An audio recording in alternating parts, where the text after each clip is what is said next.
L'émission Bonjour Côte-du-Sud, une présentation d'Uniprix Santé, 79 de la Fabrique Montmagny. Uniprix Santé, là où le mot professionnalisme prend tout son sens. Un accueil toujours chaleureux et un service de proximité est accordé à notre précieuse clientèle. Entouré d'une équipe dynamique, notre priorité est de bien répondre à vos attentes et à vos besoins. Uniprix Santé vous offre aussi le service de livraison. Propriété de Daniel Lachance, au service de la communauté à l'aide de professionnels de la santé. Uniprix Santé, avenue de la Fabrique Montmagny, 248 55 95. Les Caisses Desjardins de Montmagny-Lillet, fiers partenaires de l'émission Bonjour Côte-du-Sud.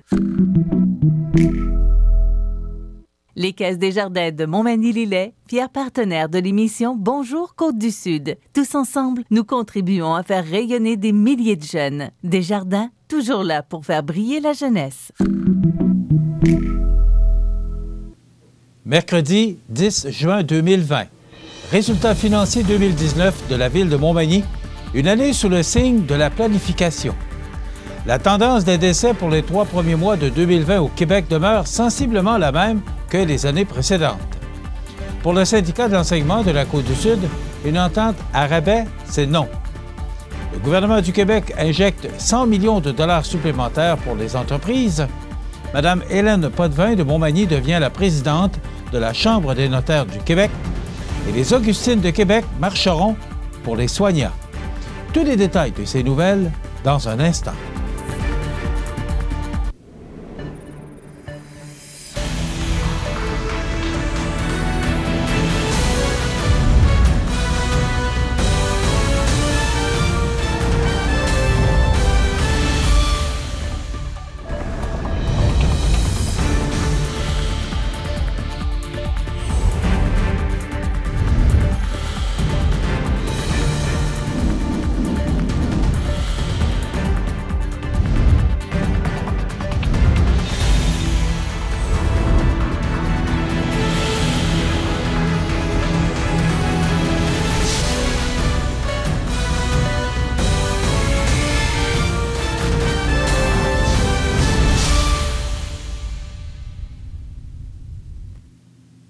Bonjour, Mesdames et Messieurs.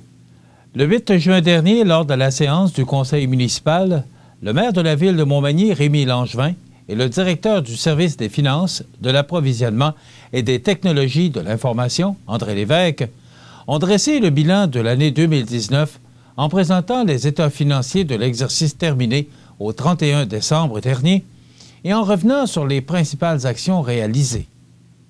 Et s'il devait n'y avoir qu'un mot pour qualifier 2019, selon les autorités magny-montoises, ce serait assurément le mot planification. Bien que l'année 2019 ait surtout été marquée par la réalisation de nombreuses études préliminaires et l'organisation de la collecte des matières organiques, plusieurs projets ont été réalisés, et ce, avec un léger surplus dégagé de 287 178 $. En 2019, les revenus de la Ville ont été supérieurs de 365 557 $ par rapport aux prévisions établies à 21 824 230 $. Cette hausse de recettes est attribuable à la popularité des activités de loisirs, aux droits de mutation, aux intérêts, mais surtout à la croissance des valeurs foncières liées à la vigueur du marché de la construction et de la rénovation. En ce qui concerne les dépenses de fonctionnement, elles ont été inférieures aux prévisions de 557 232 $. Ce résultat est considéré comme étant très positif lorsque l'on sait que, pour cette année 2019, quelques 185 000 $ supplémentaires ont dû être injectés seulement pour le déneigement.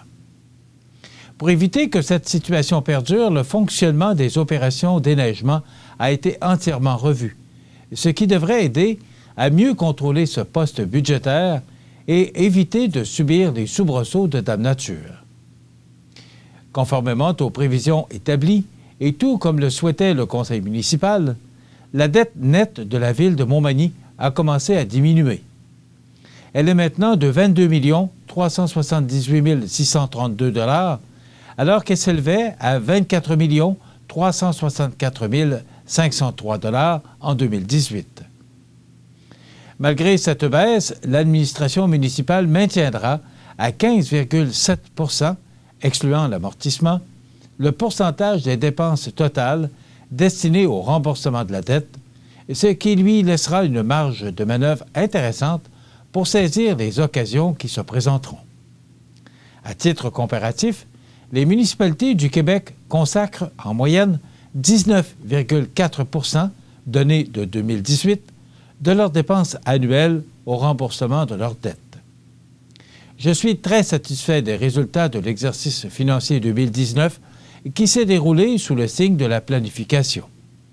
Avant de nous lancer dans la réalisation de projets, nous avons veillé à effectuer plusieurs études de faisabilité pour les valider. Et certains d'entre eux devraient donc se concrétiser prochainement. Je suis également très heureux de constater que notre dette commence à diminuer. La marge de manœuvre ainsi dégagée nous donnera une certaine latitude pour être en mesure de saisir les occasions qui se présenteront. En raison de la pandémie, il y a de fortes chances que les gouvernements investissent massivement pour relancer l'économie. Alors, lorsque des programmes de subvention seront annoncés, soyez assurés que nous serons prêts à y déposer des projets qui permettront d'améliorer notre milieu et de faire travailler notre monde, a confié le maire Langevin. Tel que mentionné, énormément de travail de planification a été fait en 2019.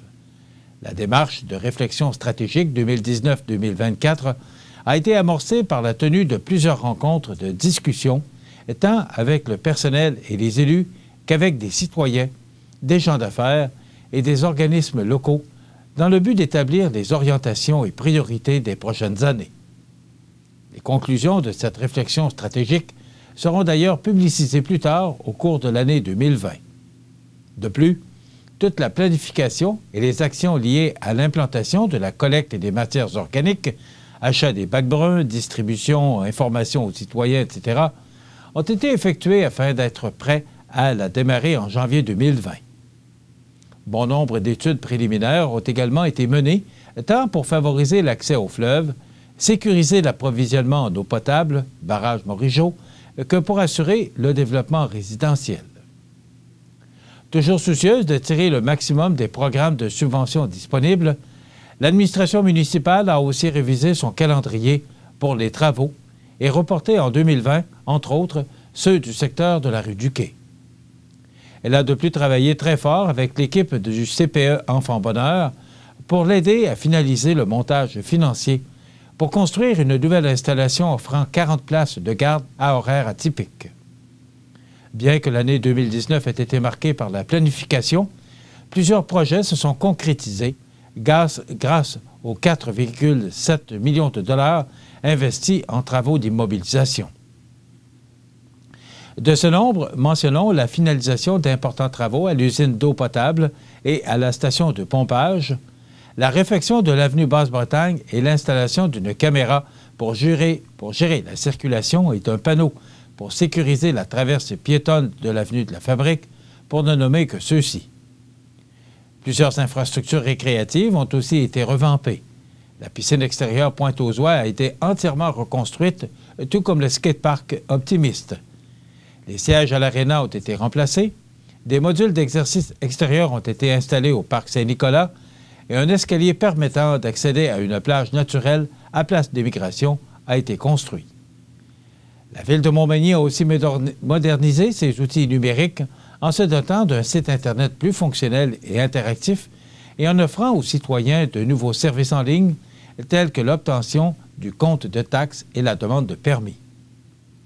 Parmi les événements marquants de l'année 2019 figurent assurément le lancement du programme Héritage des fêtes du 375e de la Seigneurie de la Rivière-du-Sud, permettant aux citoyens et organismes du milieu de proposer des activités pour bonifier la programmation 2021, mais surtout la tenue de 2 rendez-vous majeurs en lien avec Samuel Blais, un tailgate à Place Montel pour présenter le 3e match de la série finale de la Coupe Stanley et laquelle prenait part le hockeyeur Manouantois dans l'uniforme des Blues de Saint-Louis et un défilé de la Coupe Stanley.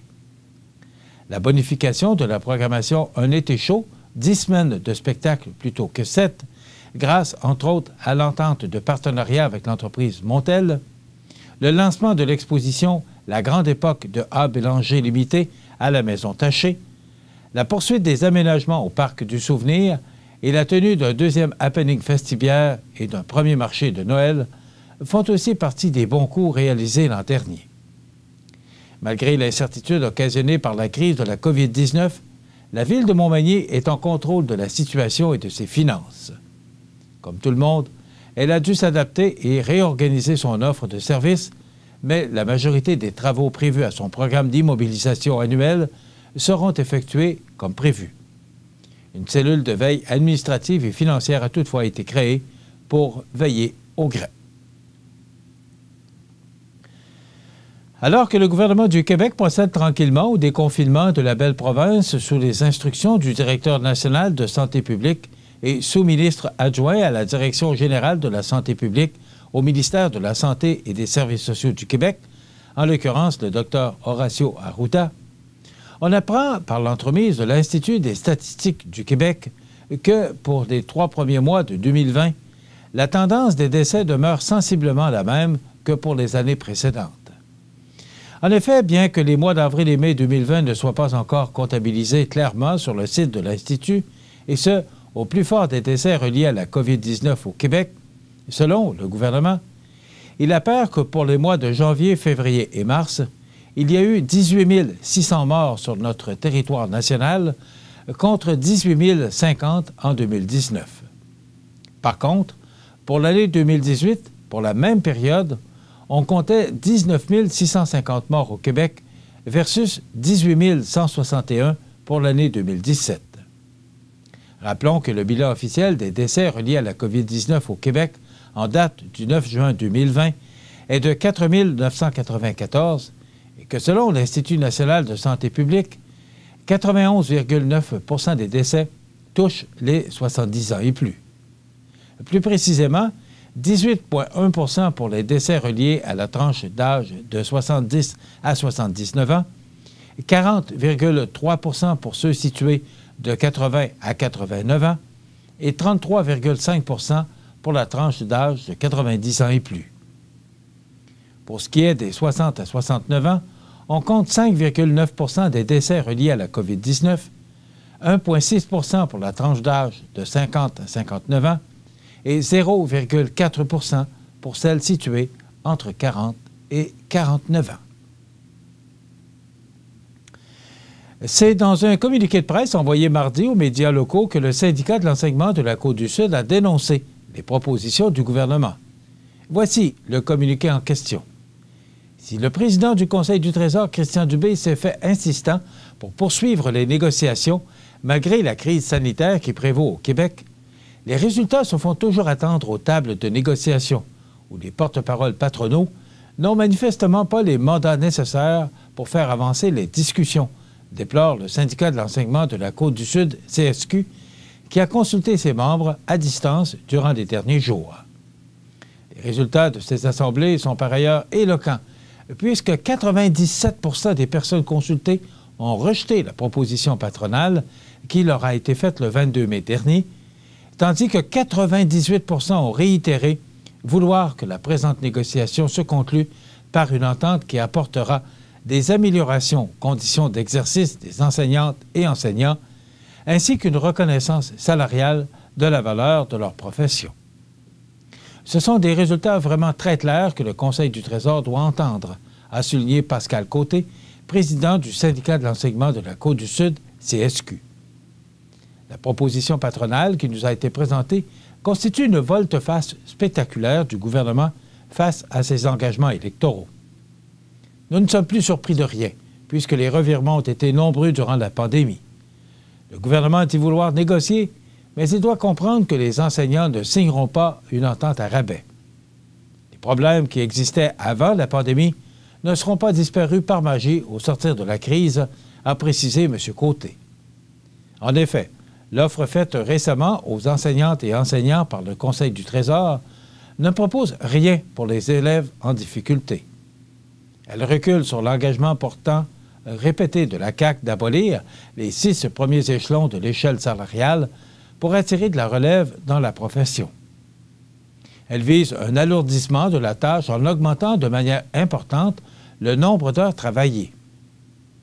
La seule mesure mise au jeu pour retenir les enseignantes et enseignants plus expérimentés est une augmentation salariale d'un maximum de 2,5 % aux quelques 800 profs qui pourraient acquérir le statut d'enseignant émérite, contrairement aux augmentations de 5 % faussement véhiculées par le Conseil du Trésor.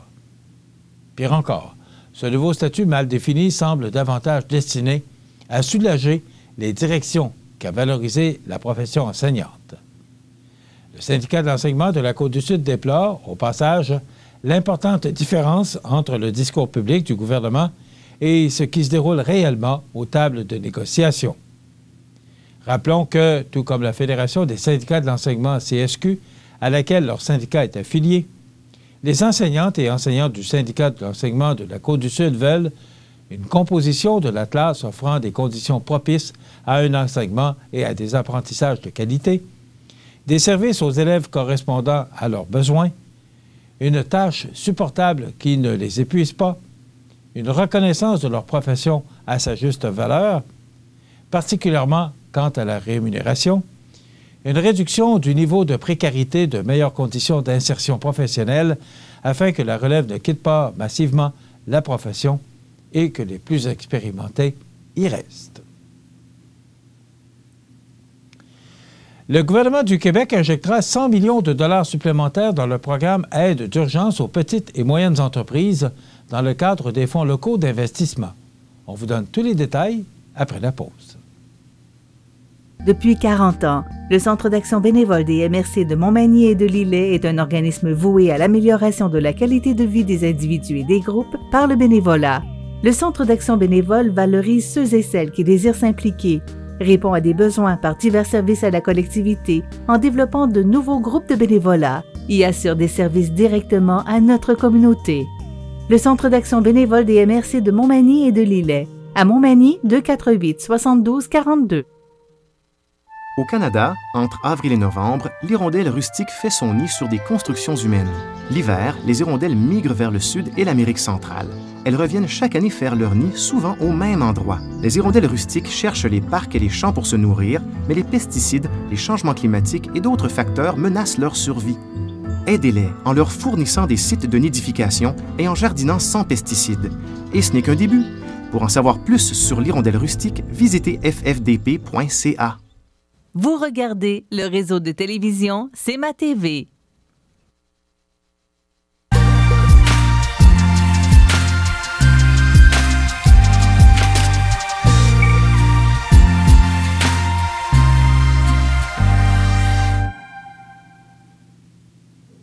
Le gouvernement du Québec injectera 100 millions de dollars supplémentaires dans le programme Aide d'urgence aux petites et moyennes entreprises dans le cadre des fonds locaux d'investissement, afin de répondre à la forte demande des entreprises partout au Québec et de permettre à un plus grand nombre d'entre elles de traverser la crise actuelle. De ce montant, 20 millions de dollars seront consacrés aux entreprises de la région de Montréal.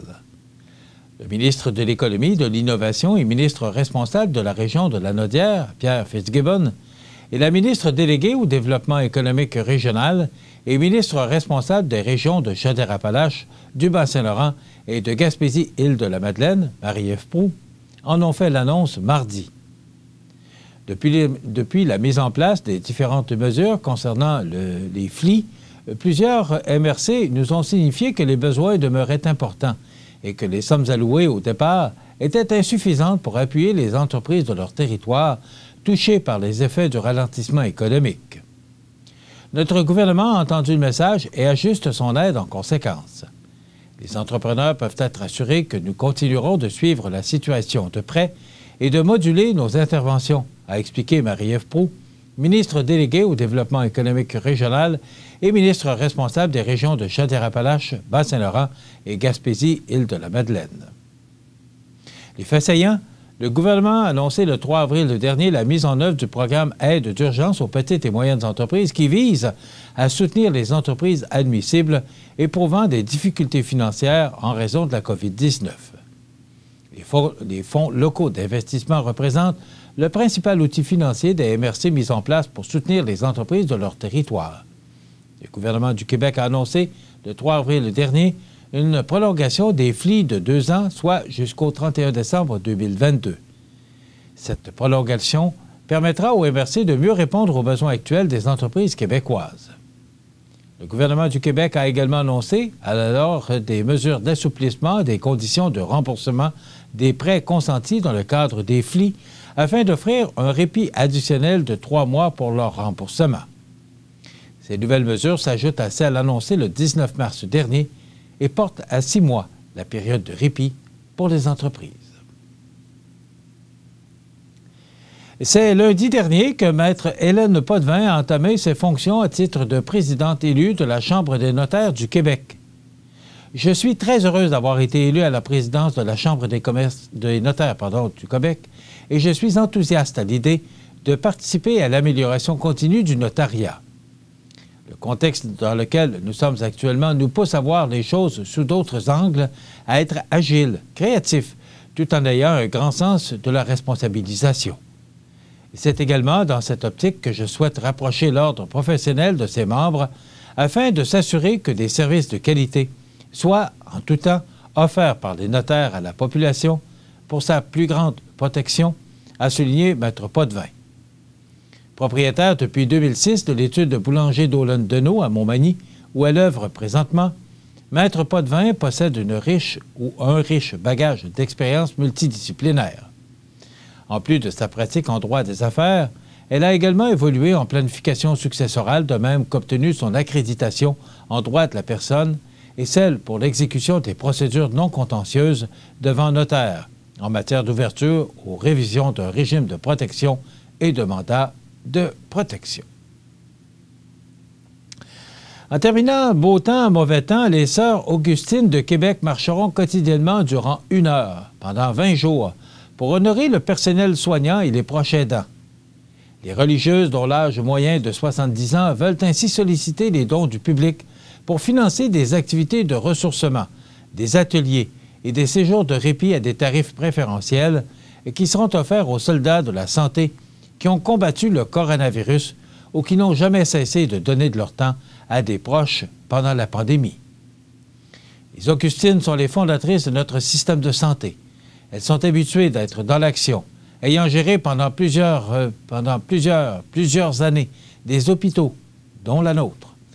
Elles essaient de voir comment elles pouvaient aider ces personnes qu'elles considèrent affectueusement comme des héritiers naturels, raconte Isabelle Duchesneau, directrice générale du monastère des Augustines.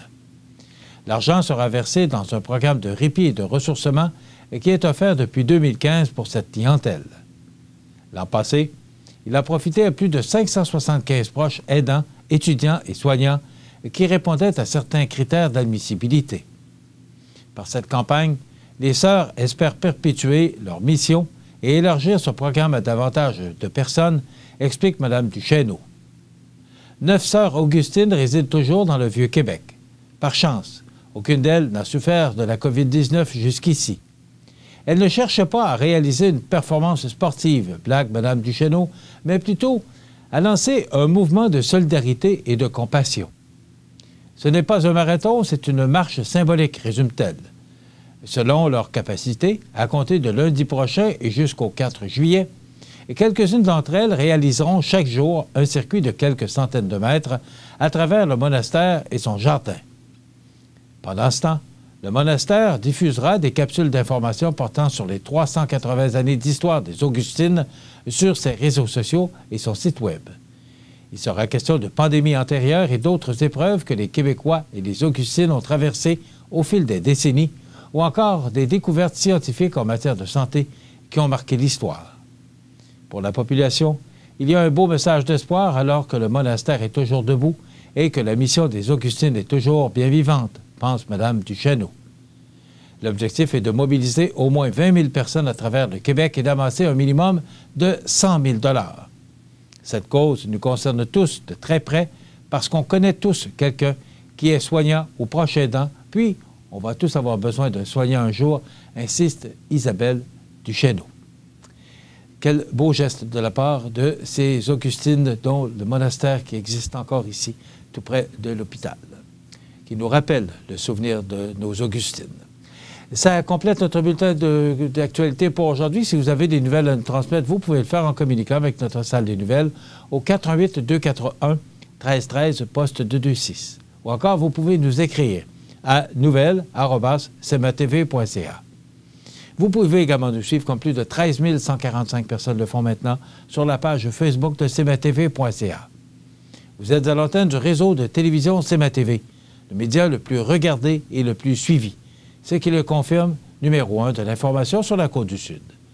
Voilà, c'est tout pour l'instant. Dans quelques minutes, les prévisions de la météo et les heures de la marée.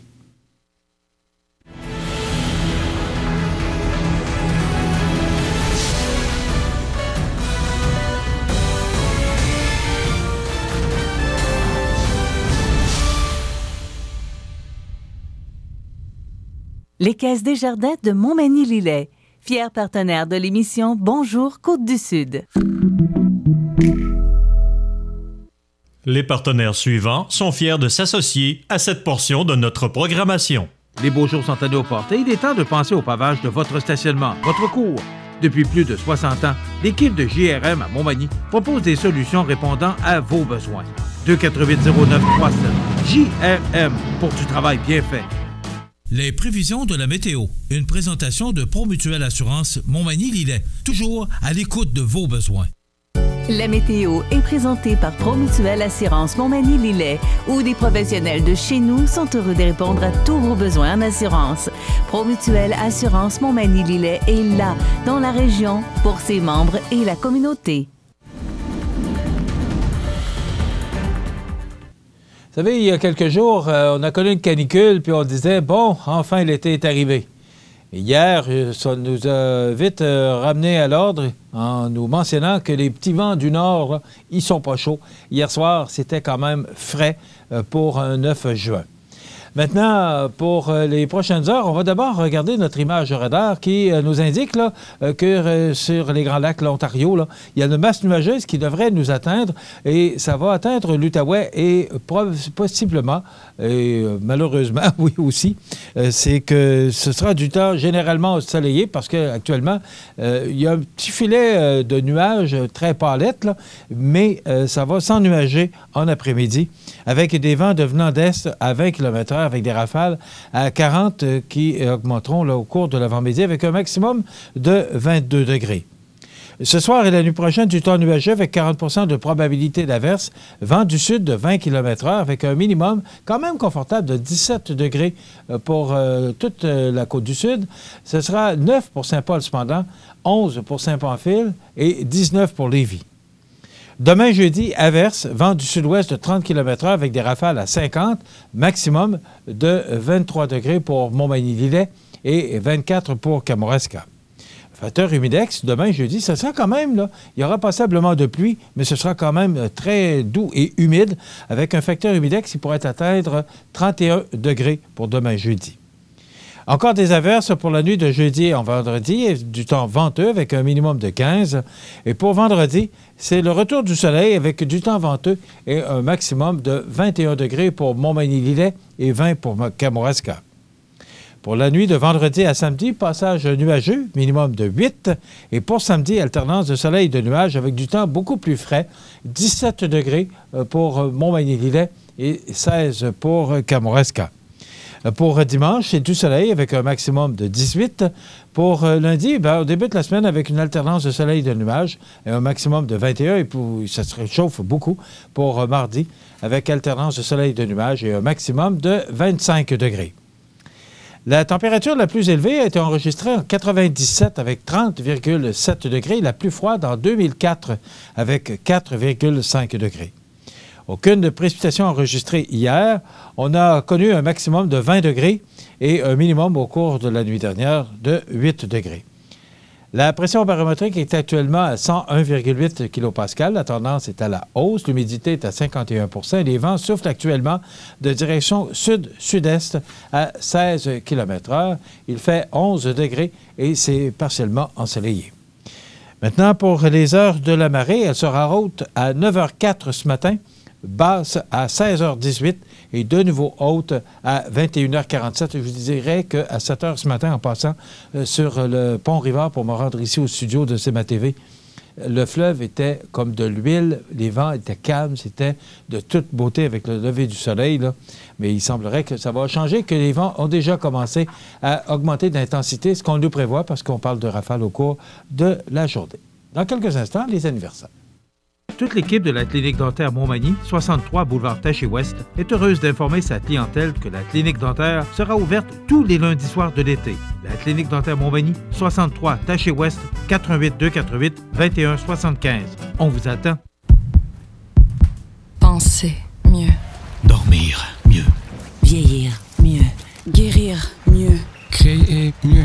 Apprendre mieux. Respirer mieux. Rire mieux. Diriger mieux. Réfléchir mieux. Travailler mieux. Connecter mieux. Décompresser mieux. Sourire mieux. Tout va tellement mieux quand on bouge. Et vous, qu'allez-vous faire de mieux? Vous regardez le réseau de télévision C'est ma TV. Les anniversaires IGA vous sont présentés par votre magasin Coop IGA Extra de Montmagny, qui vous rappelle que bien manger, ça commence dans votre magasin Coop IGA Extra de Montmagny. Venez vivre la différence à votre magasin Coop IGA Extra de Montmagny. C'est aujourd'hui le 10 du mois de juin 2020. C'est le temps de souhaiter bon anniversaire à nos jubilaires. Mais d'abord, hier, le 9 juin, c'était l'anniversaire à Pierre-Luc Vocal. C'est de la part de sa famille. Donc, bon anniversaire hier, Pierre-Luc Vocal. Et aujourd'hui, c'est l'anniversaire à Marie-Pierre Fréjot de Québec. C'est de la part de sa marraine Françoise, son père Jean-Marc, sa mère Yvonne, son conjoint Philippe, ses filles...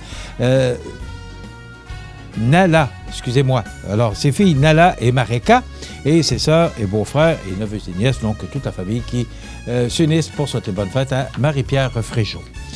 Aujourd'hui, en souvenir, le 10 juin 2020, les Devils du New Jersey remportent la Coupe Stanley en battant les Stars de Dallas 2-1 en deuxième période de prolongation, remportant ainsi la série de finale 4 victoires contre 2 défaites.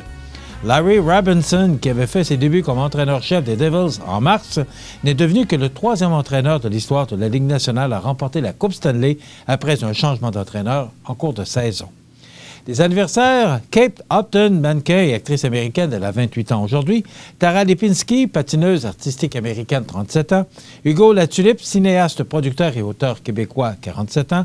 Elizabeth Hurley, actrice britannique et mannequin, 55 ans. Christine Saint-Pierre, journaliste et femme politique, députée libérale de l'Acadie, 67 ans. Et enfin, Philippe Mountbatten, duc d'Édimbourg et époux de la reine Élisabeth II. Il a 99 ans aujourd'hui. Il est disparu de ce 10 juin en 2015, Luc Faneuf, 62 ans, fondateur du groupe Faneuf, producteur de disques et de spectacles, gérant d'artistes et éditeur de musique. En 2018, Neil E. Boyd, 42 ans, chanteur américain, vainqueur de la 3e saison des America's Got Talent. En 2016, Gordie Howe, 88 ans, Monsieur Hockey. En 2015, Robert Chartoff, 81 ans, producteur américain des classiques du cinéma Rocky, The Right Stuff et Raging Bull. En 87, Alain Monpetit, 36 ans, animateur de radio et de télévision. Tout le monde se souvient de cet excellent animateur qui a fait la télévision également. En 2012, Georges Mathieu, 91 ans, peintre français. En 2004, excellent chanteur Ray Charles, 73 ans, le père de la musique soul. Et en 2002, John Gotti, 61 ans, dernier parent de la mafia new-yorkaise. Dans quelques instants, on va rire un peu avec le prof. Naturellement, je vous rappelle que cette chronique est en rediffusion en raison de la pandémie.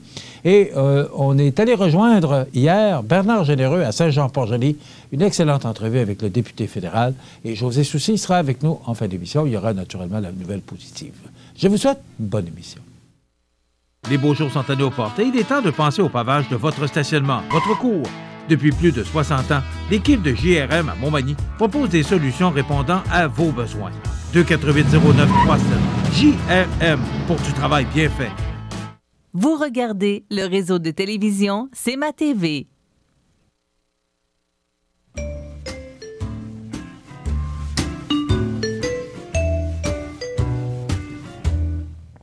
Il est là, comme à mercredi matin.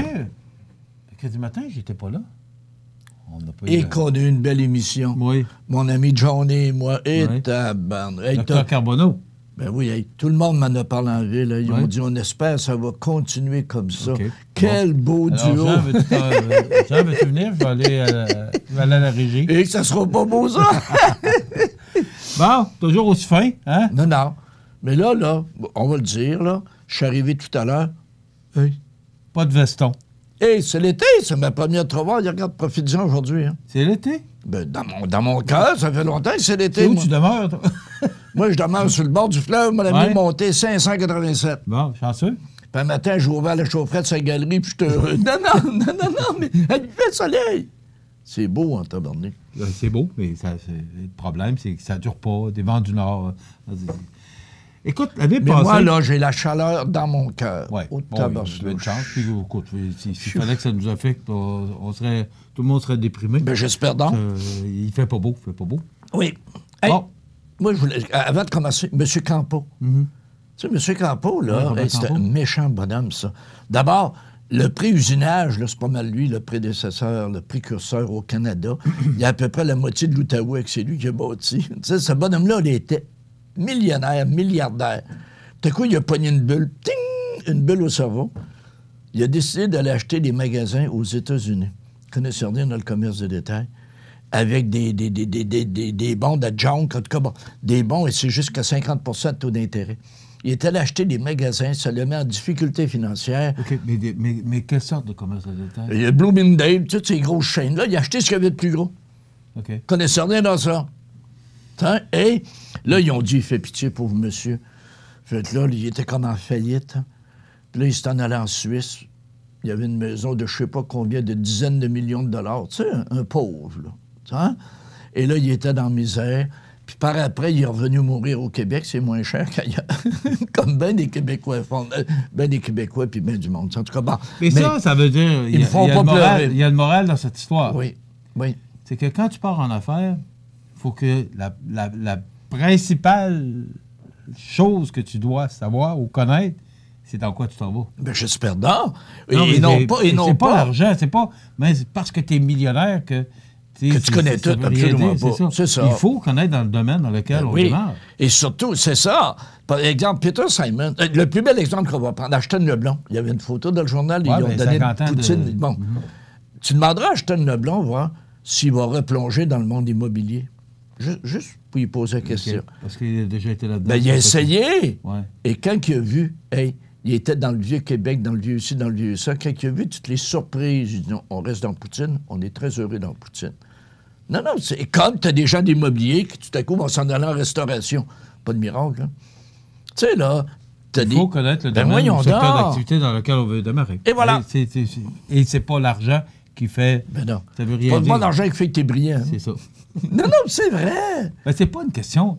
Non, je suis pas d'accord avec toi. C'est pas une question de brillance. C'est une question que... Tu parles de M. Campo, c'est qu'il a voulu aller acheter, il a voulu changer de secteur. C'est ou encore, là, pas du gain. Tout à coup, il y a quelqu'un qui a présenté de quoi de beau. Peut-être qu'il n'était pas bien entouré aussi. C'est ça. Quelqu'un qui a présenté de quoi de beau, puis il a dit, il y a une belle opportunité, puis tout ça, une belle opportunité. Tu sais, je veux dire. Il dit, on mange-tu bien à ton restaurant? J'ai mangé 150 000 l'année passée. Non, mais... OK. Maintenant, quelles sont tes trouvailles de ce mercredi 12 juin? C'est fini. J'ai trouvé l'été, moi, je suis un homme heureux. Moi, je cherche plus rien. Non, on a des belles photos, tu vas voir. Et de tabarnak.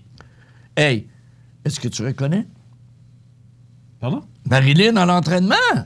OK. Moi, depuis ce temps-là, je m'entraîne. Non, parce que tu me dis que c'est Marilyn, là, c'est correct, là, avec les cheveux. Non, ben oui. Hey, Marilyn dans l'entraînement, moi, là, n'importe quand. Hein? Moi, je suis en santé, mon ami. Ben là, bon, tu sais, je veux dire. Hey! Michel, as-tu connu ça? Non. Une bécosse qu'on appelait. Tu connu ça? T'as pas connu ça, toi? Une backhouse. Oui, t'as pas connu ça. Ben oui. Fin des années 40, c'était ça. Où il n'y avait pas, d'aqueduc. C'était ça. Oui, je sais que ça existait. Puis l'an passé, j'ai eu un choc émotionnel. Chez nous, où je demeure, monté 587, tout à coup, j'ai vu mon voisin qui a bâti une cabane comme ça. Pareil. Avec du vieux bois de grange, pareil. Je suis allé demander, moi. J'ai dit, tu te bâtis... douche? Ouais, tu te bâtis une bécasse? Non, mais tu sais, tabarnak, j'avais peur. Non, mais as-tu pensé, là, comment ça devait être affreux? L'hiver, là, pas trop chaud quand tu vas là. Jojo, les faux là-dessus. Hein? Puis la nuit, là, non, tu sais, tu regardes, puis les mouches, les guêpes, le bonheur total. Tu m'ouvres une porte. Oh! Ben, la porte Ça veut dire la porte de la Béca, c'était ouverte. qu'aujourd'hui, on se plaint le ventre plein. Hey, crime, oui. Regarde le luxe qu'on a aujourd'hui. Hey, hein? C'est Les vrai que facilités. C'était la misère, mais moi, beaucoup de gens me disent, oui, c'est vrai que c'était peut-être pas facile. Mais dans le temps, tu te rappelles le dimanche, autour de la table, ça riait, ça chantait pendant que maman nous servait. Du plus Chanson ça de Claude aujourd'hui. Léveillé. Oui. Parce que les gens étaient réunis, les familles, Aujourd'hui... Pendant que maman nous servait, aujourd'hui, on va pas dire ça. Tu mais aurais un coup de louche à la tête, maman nous servait. Mais c'était ça. Les gens... Et moi, voilà. des gens qui ont vécu cette époque-là me racontaient qu'ils étaient heureux. Voilà. Des soirées, là, dans la montée de la Rivière-du-Sud, parce que moi, j'ai des origines dans ce coin-là. Et, dans les Hauts?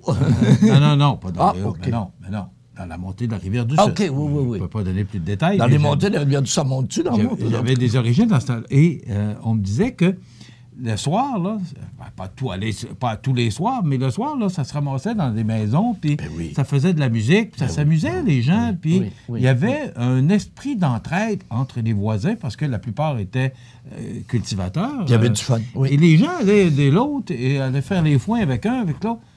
Aujourd'hui, là, tu connais même... moi, c'est pas mon problème, là, mais des fois, tu connais même pas ton voisin. Mm-hmm. Puis tu veux pas le connaître. Non, mais c'est vrai. On est alors rendu, moi, je regarde le temps. Et des fois, je dis, j'aurais peut-être pas détesté ça. Moi, vivre dans ce temps-là, comment les gens étaient tissés serrés. Ah oui.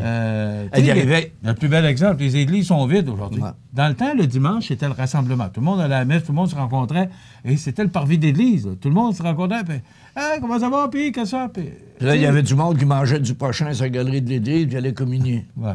Non, les gens étaient pauvres. Ben oui. Mais heureux. Pauvres. C'était pas la même façon. C'était pas la même façon. Écoute, on parlait de 1929. Ben oui. Les gens étaient pauvres. Mais les gens étaient heureux. Alors, puis regarde, on dit tu sais, les beaucerons se tiennent, puis tout ça, là. Et moi, je me rappelle, là, TQ, des gens brûlaient, là. Puis il y avait une corvée, hein. La journée même, mon ami, le linge arrivait, les gens disaient « ouais » pour avoir bâti, les matériaux arrivaient, les 2x4 par là et par là. Le monde, là, pendant 2-3 fins de semaine, il travaillait jour et nuit, mais il rebondissait le monsieur. Pas personne ne disait « qui va me payer? » Absolument pas. C'était pas ça. Aujourd'hui, c'est la Croix-Rouge, c'est le...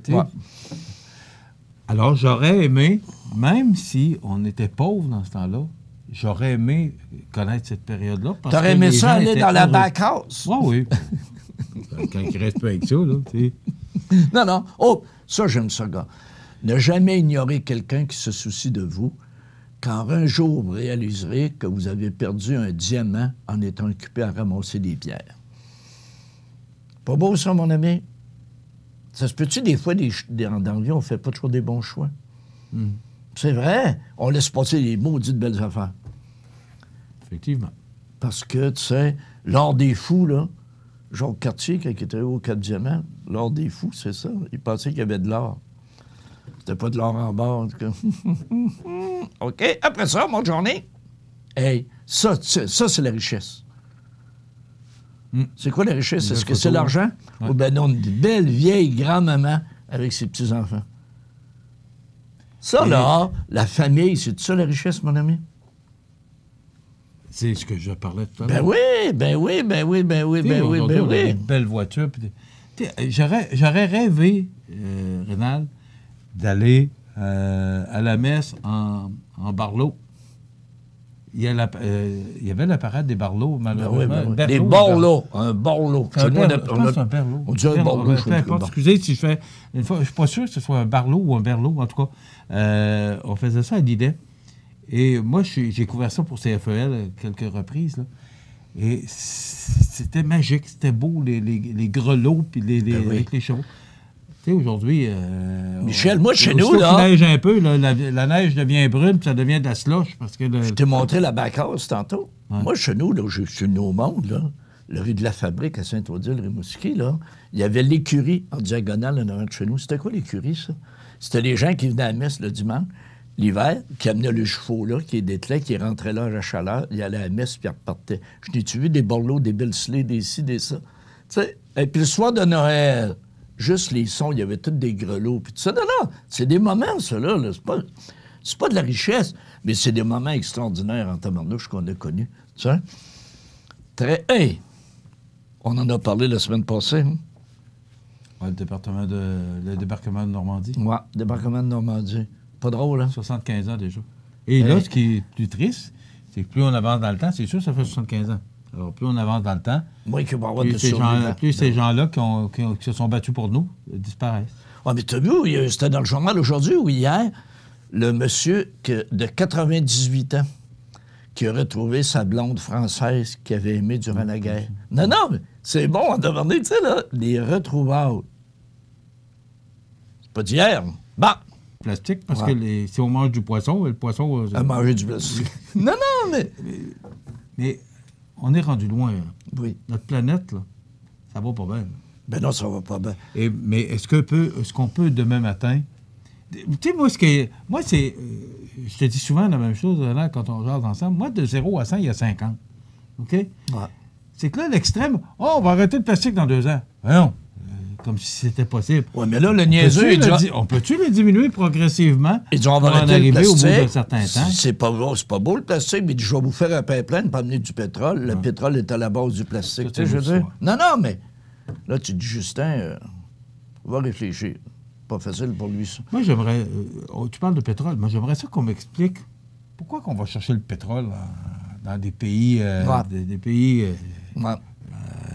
des pays des pays exportateurs, là, alors qu'il y en a, puis là, ça va pas bien, l'Alberta, là. Ben non. Pourquoi qu'on va pas chercher l'Alberta? Qui nous donne un beau chèque de 13 milliards par année, on pourrait au moins les encourager. Là, est-ce que c'est moins dangereux en pipeline? Est-ce que c'est moins dangereux en train, comme on avait avec Lac Mégantic? Est-ce que c'est moins dangereux avec des camions citernes qui se promènent sur la 20? C'est là qu'il faut réfléchir, je veux dire. Mais...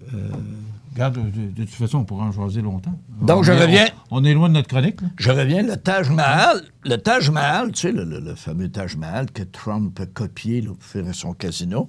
La hauteur du Taj Mahal, OK, un bâtiment le plus célèbre de l'Inde, là, c'est 73 mètres. On est en Inde, OK? Maintenant, la hauteur que devrait atteindre la montagne d'ordures de déchets d'un dépotoir en Inde en 2020. Dans un an, là. Ça va être de 75 mètres. On va avoir plus épais. Ça veut dire à peu près 225 pieds. Plus épais de poubelle que le Taj Mahal. Ça va pas bien, hein? Ça? Non, mais... Et on consomme, Renald. Ben oui. Mais tu reviens à l'exemple de ce que Trudeau a dit, là. Combien d'entreprises vont être touchées par ça? Alors, regarde juste le secteur de la restauration. Il y avait une farce sur Facebook hier que je trouvais le fun. Tu sais, la personne arrivait au comptoir, elle demandait une boisson gazeuse et le serveur lui disait... Veux-tu une paille en papier qui tue des arbres ou une paille en plastique qui tue les océans? Non, t'as le choix, là. C'est quoi tu veux tuer un matin? Non, mais c'est aussi niaiseux que ça, mais tu vas faire quoi demain matin si t'as plus de verre pour prendre ta boisson gazeuse? Tu vas faire quoi demain matin? On va tout arriver avec notre verre, notre bouteille, notre ci, notre ça. Ça, là... Moi, je pense, honnêtement, là, qu'on est rendu trop loin. C'est officiel. On peut plus reculer. On peut juste faire attention. S'améliorer. Oui. Mais on peut plus reculer. On peut plus dire couper de façon drastique. Oublie ça. Voilà, oublie ça. Mais c'est inquiétant quand tu regardes ça, là. Et tu sais, Renald, il aurait fallu que ça commence avant. Ben oui. Dans les années 60, là. Ben oui.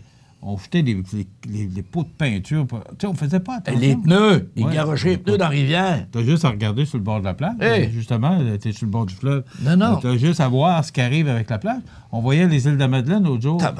Qui sont... c'est pas drôle, là, tout ce qui arrive chez eux. Et tu regardes la plage, puis tu dis, non, mais si chaque personne aujourd'hui était sensible à ce qui se passe dans l'environnement, parce que t'as des enfants, t'as des petits-enfants. Oui. Et on leur propose quoi, là? Non. Mais pense-y, Michel, les gens, ils étaient en automobile sur la route, ils finissaient les liqueurs ou les bières, puis ils tiraient bouteille dans le tannier. C'est encore parce que je peux te dire qu'on Non, mais c'est pas drôle, là. Puis aux États-Unis, quand tu te promenais aux États-Unis, moi, les premières fois, j'étais surpris. T'arrivais sur un viaduc, mon ami, puis il avait mis des grillages bombés vers l'intérieur. J'ai demandé pourquoi. Bien, ils ont dit, c'est parce que les gens ne peuvent pas tirer les bouteilles en bas, ça tombe sur les autres autos. J'ai dit, pardon, attends un petit peu, là. T'es obligé de mettre des trucs parce qu'il y a des gens qui tiraient des bouteilles, me semble. Non, mais c'est triste, là. C'est triste. Puis on va terminer sur une note toujours dans l'environnement, mon ami, toujours dans Oui, l'environnement. on est supposé être drôle. OK. Non, c'est drôle. Ouais, pas drôle, le matin, là. Ben, Réaliste, mais pas drôle. Non, c'est ça. Bon. Et puis imagine-toi que là, on va parler finances de la ville.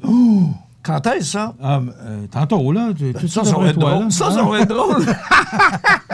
Nos invités sont arrivés, d'ailleurs. OK. Donc, dernière chose, mon ami, une comparaison. 3200 tonnes, c'est la quantité d'oxyde de soufre émise dans une année par les 260 millions de voitures qui circulent en Europe. 3200 tonnes. OK? Maintenant, écoute ça, là. 32 000 tonnes, c'est la quantité émise par les 94 navires de croisière de Carnival Corporation. Donc, OK, là, 94 navires émettent plus de trucks que 260 millions de voitures. On fait quoi, là? Hey, samedi, non, mais... Samedi, c'était le tournoi du Salon de quilles. Oui. Et on regardait dans le ciel, là, si tu avais vu les avions, ça laisse une fumée blanche en arrière. Oui. Si tu avais vu les avions, tout le monde regardait, mais qu'est-ce qui se passe aujourd'hui de Dombin? Comment tu penses que ça dégage dans l'espace, dans le ciel? Mais c'était le Grand Prix en fin de semaine? Oui. Et le Grand Prix, le temps que ça dure, là, toutes les voitures, pendant 2 heures, sais-tu combien ça représente? Ça représente ce qui dégage en essence, en fume, je ne sais pas comment dire ça, là, en pollution. Ben oui. Ça représente 11 000 voitures pendant 2 heures. C'est bon. Alors, mais tout le gaz qui échappe de ces voitures-là pendant 2 heures, mais les gens qui sont là, oui. Ils respirent ça aussi. Oui, monsieur. Mais là, on va terminer avec une affaire drôle. Hey, la semaine passée, je suis allé à Saint-Jean-Port-Joli avec mon ami Johnny, notre producteur. Johnny, c'est un petit vite, ça. Hey, il y a des avions qui passaient dans le ciel. Mon Johnny sort son téléphone. Tu as essayé d'appeler le pilote? Non, mieux que ça. Hein? Il dit, Rénal, tu sais quoi cet avion-là, pas vous? Johnny, hein? Là, j'ai dit, crime... m'arrêter à la pocatière à l'hôpital en posant, puis tout ça. Hey, là, Johnny Piton, il dit, Rénal, c'est tel avion, elle se dirige à Philadelphie. Ah bon? Là, je dis, Johnny de Thune qui s'en va à Saint-Louis, je vais embarquer, moi, aller au hockey à ce soir. Non, mais, hey, Johnny, il y a des applications. Et là, j'avais peur. Il y a peut-être une application pour m'effacer. Fait surveiller-les. S'il rentre dans ton bureau, mon ami, avec son téléphone, watch-les, on ne sait jamais ce qu'il est capable. Non? On a terminé. Rappelez que Samuel Bélanger, les Blues jouent ce soir contre les Bélanger, Wolves de Boston. Samuel Blais. Pourquoi je dis toujours Bélanger? Ça doit être les beaux poils Bélanger, ça t'a marqué. Ça t'a marqué. Hey, merci, prof. Faut arrêter. Dans quelques instants, on a avec nous le directeur des finances, André Lévesque, et le maire de Montmagny, justement, qui sont gelés des Blues. Hey! Ils sont là pour venir nous parler des finances parce qu'on présentait des résultats de la dernière année, la ville de Montmagny. En terminant, là, pas mal sûr, c'est la dernière game à soir. Hein? Oui, penses-tu? Salut, à la semaine prochaine. Desjardins et ses membres sont toujours là pour faire briller la jeunesse. Les jeunes ont des rêves, des ambitions, des projets. Et les Caisses Desjardins de Montmagny-Lillet sont fiers de les soutenir et de les faire rayonner. Desjardins, toujours là pour faire briller la jeunesse. La nouvelle positive, présentée par Structurex, fabricant de poutrelles, murs et chevrons, 100 rue principale Saint-Pierre de la Rivière-du-Sud. Structurex, c'est un fabricant de structures à ossature de bois de tout genre, pour construction de maisons, chalets, garages, agrandissements. Structurex est le seul fabricant à posséder une presse à chevrons dans la région. Structurex à Montmagny, 88 248 3999. Alors, notre nouvelle positive aujourd'hui, une toute nouvelle formule de camp de jour dans les municipalités du sud de la MRC de Montmagny pour l'été 2020. En effet, ces camps de jour, concentrés essentiellement dans les municipalités de Saint-Just-de-Bretonnière et Sainte-Lucie-de-Beauregard, se dérouleront du 29 juin au 14 août sous une toute nouvelle formule bien encadrée et sécuritaire. La MRC et son équipe se veulent rassurantes en insistant que tout a été mis en place pour s'assurer de la sécurité de tous. Cette nouvelle formule sera plus structurée que les camps de jour traditionnels en tenant compte des 4 principales directives de la Direction de la santé publique, soit la distanciation physique, les activités extérieures, la limitation des contacts physiques et les mesures d'hygiène. Des spécifications concernant l'inscription seront transmises bientôt aux résidents, mais il est important de noter qu'en raison des mesures de distanciation physique, les places sont très limitées, et ce pour chaque groupe d'âge. Donc, la nouvelle positive aujourd'hui, une nouvelle formule de camp de jour pour les municipalités du sud de la MRC de Montmagny pour l'été 2020. On se retrouve au parc nautique de Saint-Jean-Port-Joli, à la marina de Saint-Jean-Port-Joli, parce que...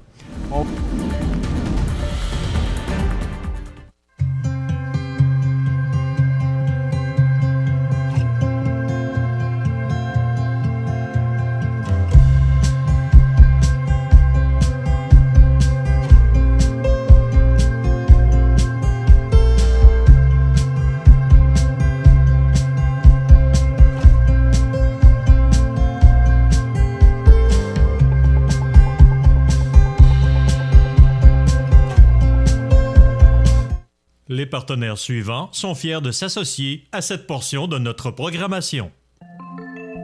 Les services du Centre d'action bénévole reposent grandement par l'implication et l'engagement des bénévoles.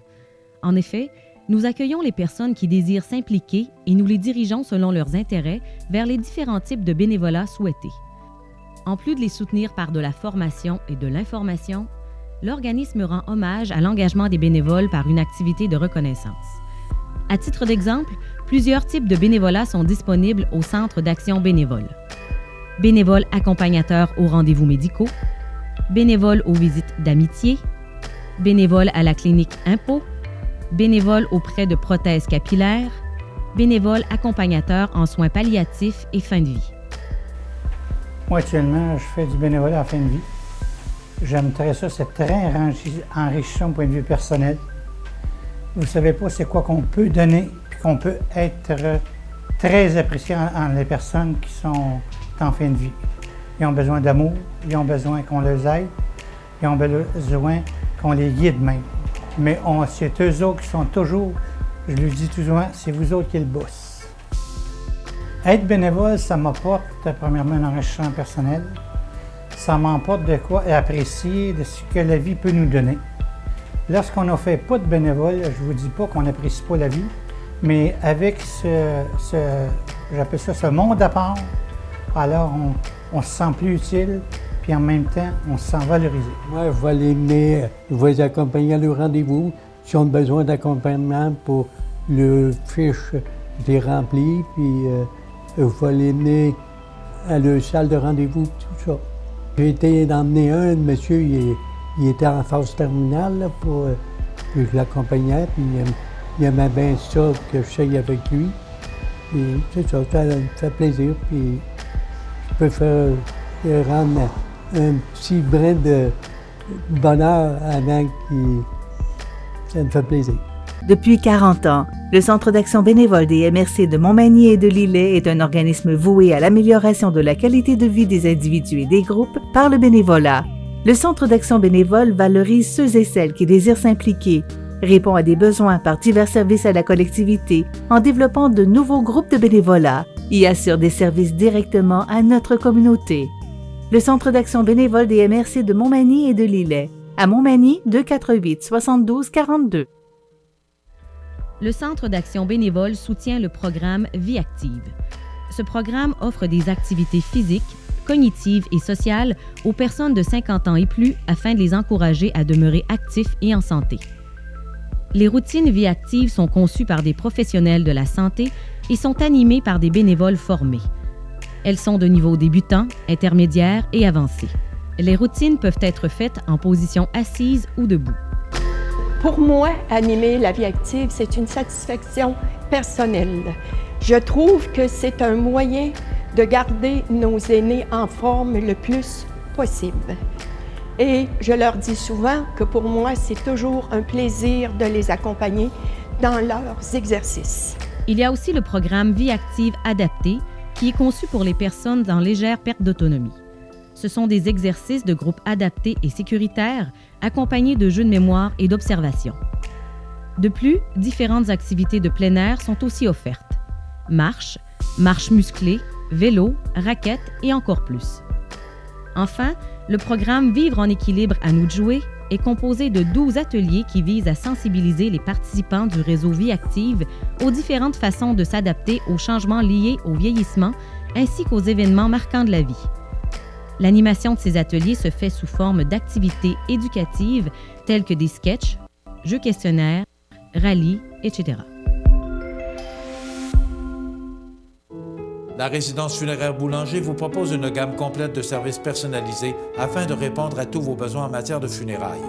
Nous vous fournissons des installations et des services innovants qui répondent aux besoins en évolution des familles d'aujourd'hui. Nous prenons soin de tout afin que vous puissiez vous concentrer sur ce qui est le plus important, votre famille, vos amis et vous-même. Salon funéraire complètement rénové pour votre plus grand confort, grand stationnement, facilité d'accès. La résidence funéraire Boulanger, pour bien faire dans la dignité. Le réseau de télévision CMA-TV vous présente les avis de décès. À son domicile, le 3 juin 2020, à l'âge de 60 ans, est décédée Mme Lucie Blais. Elle était la fille de feu M. Lauréat Blais et de Dame Germaine Blanchette. Elle demeurait à Saint-Fabien-de-Panay. En raison des circonstances actuelles, une rencontre aura lieu dans l'intimité entre les membres de sa famille. La famille remercie le Dr Champagne et le personnel du CLSC de Saint-Fabien-de-Panay pour les bons soins prodigués et Mme Chantal Bilodeau pour sa présence auprès de notre mère. La direction a été confiée à la maison funéraire Laurent Normand, 115 rue Saint-Louis, Montmagny. Aux familles éprouvées, la direction et le personnel du réseau de télévision CMA-TV offrent leurs plus sincères condoléances. Vous regardez le réseau de télévision CMA-TV. On se retrouve au parc nautique de Saint-Jean-Port-Joli, à la marina de Saint-Jean-Port-Joli, parce que on voulait rencontrer notre député fédéral. On ne voulait pas faire ça par Skype, parce que le petit côté humain, on en a besoin. Hein? On a tous besoin de se rencontrer. Alors moi... Je suis content de te voir. Oui, on se déplace beaucoup maintenant. Bernard Généreux, bonjour. Bon matin. Merci de vous être déplacé pour qu'on puisse vous rencontrer. C'est moi qui te remercie. Très heureux de te voir, par ailleurs. Oui. Ben, moi, je suis heureux de voir du monde. On est habitué de voir des gens, hein? Puis là, on est cloisonnés dans nos maisons. J'ai hâte de sortir. Là. Je commence à avoir... Mais là, vous m'amenez à vous poser une question, justement. Oui. Est-ce que vous êtes cloisonné à la maison? Non, vous êtes allé à la Chambre des communes? Évidemment, oui, je suis allé la semaine dernière. D'ailleurs, je suis allé à la Chambre des communes. Ça devrait poser des questions à la ministre Joly, à différents ministres, sur différents enjeux, dont le tourisme. Par ailleurs, c'est un beau hasard qu'on soit ici au parc nautique de Saint-Jean-Port-Joli. C'est une des organisations qui nous ont demandé conseil par rapport à tout ce qui s'est passé dans les 3 derniers mois. Puis on les a aidés à trouver des solutions. Évidemment, il y avait des solutions sur la table, mais encore fallait-il choisir les meilleures.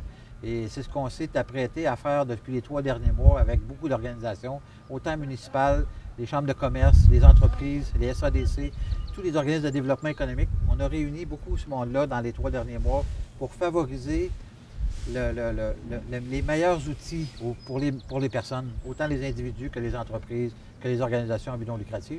Parce que le gouvernement, il faut le dire, a mis des choses en place rapidement.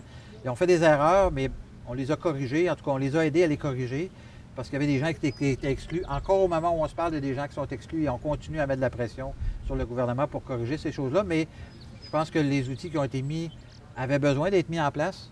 Maintenant, il fallait qu'on choisisse les bons parce que entre la subvention salariale, par exemple, et la PCU, il fallait que les gens fassent les bons choix. Et moi, ce que j'ai dit depuis le début, puis je le dis encore aujourd'hui, c'est pas terminé et il faut que les gens fassent attention à leur fonds de roulement. C'est la priorité numéro 1 pour les entrepreneurs particulièrement, pour les entreprises. Bernard, on parle de tourisme parce que là, vous avez fait une prestation devant la Chambre des communes avec la ministre Mélanie Joly pour vous assurer que l'argent qui est prévu pour les régions reste en région et que ça n'aille pas à Montréal ou dans les grands centres. Est-ce que vous pensez que vous avez été entendu? En fait, la ministre nous a expliqué qu'il avait développé 970 millions pour l'ensemble des 5 agences de développement à travers le Canada, donc 270 millions pour le Québec et 90 millions pour l'ensemble des régions du Québec, pour les SADC et les CAE, comme on a au Montmagny. Maintenant, ce qu'on a appris hier, puis ils ont fait une annonce à Montréal hier, c'est qu'à l'intérieur de ce 270 millions-là, elle a dégrévé un 30 millions pour le donner à Montréal pour le centre-ville. Alors moi, ce que je dis, c'est il ne faut pas déshabiller Jacques pour habiller Jean ou l'inverse. C'est-à-dire l'argent qui était dévolu pour les régions, c'est le fonds d'amélioration des régions, c'est un fonds qui est dédié pour les régions. Montréal, c'est une métropole, c'est pas une région. Dans l'ensemble du Québec, puis les associations municipales se défendent en disant que Montréal, par rapport à Montréal, les régions sont importantes et on doit Quand les vous parlez de prendre en région, considération. c'est comme Chaudière-Appalaches, Montérégie? C'est ça. Okay. Mais, c'est sûr que la région de Montréal, en soi, c'est une région. Sauf que la réalité, c'est que s'ils avaient voulu, puis quand on dit qu'ils ont fait des erreurs, ça c'en est une autre. C'est-à-dire que s'ils auraient dû prévoir de mettre 1 milliard au lieu de 970 millions, tu comprends? Ils auraient dû le mettre à 30 millions déjà au départ pour ne pas venir prendre de l'argent qui était prévu. Rendu là, hein? Ben là, écoute, rendu là, effectivement. Ils en ont tellement mis que dans 30 millions, c'est pas ça qui aurait fait la différence. Mais là, ils vont prendre 30 millions qui étaient dédiés pour les régions et ils vont l'envoyer à Montréal. C'est ce qu'on déplore, encore une fois, parce que à Montmagny, au CAE, ils achèvent déjà d'avoir dépensé l'argent qui leur a été dévolu. C'est presque 1 million de dollars. Là. Donc, il y avait des entreprises. Puis le million de dollars pour les CAE et les SADC, c'était pour admettre des gens qui n'étaient pas admissibles dans les programmes existants. Donc, tous les manquements qu'il y avait eu dans les programmes existants. Donc, il y avait un peu comblé ces manquements-là en donnant de l'argent au CELA. Et là, on s'en va le donner au centre-ville de Montréal. Le centre-ville de Montréal a accès aussi. Puis, on n'est pas contre le centre-ville de Montréal. Bien au contraire, on veut aussi qu'il continue à se développer et qu'il passe au travers de la crise, mais pas aux dépens des régions. OK. Mais pour revenir à notre région, cet argent-là servirait à quoi exactement? En fait, il y a déjà des projets qui ont été admis, là, admissibles, là, qui se sont rendus admissibles. En fait, je vais vous donner un exemple très concret. Il y a des fermes, par exemple, sur notre territoire. Les gens sont en société en non collectif. C'est la façon dont ils sont enregistrés au gouvernement. Donc, il y en a qui sont incorporés et enregistrés. Il y en a qui sont en société en non collectif. Ces gens-là n'étaient pas admissibles à nulle part parce qu'ils étaient enregistrés en société en non collectif. Les gens qui se payaient en dividendes. Il y avait des gens qui n'étaient pas admissibles. Il y avait des compagnies où la personne elle est l'unique propriétaire et l'unique employé, mais elle n'a pas de masse salariale parce qu'elle se paye des avances.